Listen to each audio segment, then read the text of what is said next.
fokus pada penguatan ketahanan keluarga ini dilanjutkan pada tahun 2020-2024 dengan pengembangan pada wilayah desa kelurahan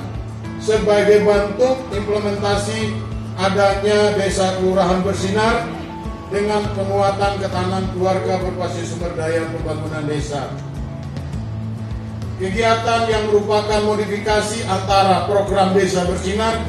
dan ketahanan keluarga anti narkoba perlu didukung dengan sinergitas serta komitmen dari stakeholder, instansi pemerintah,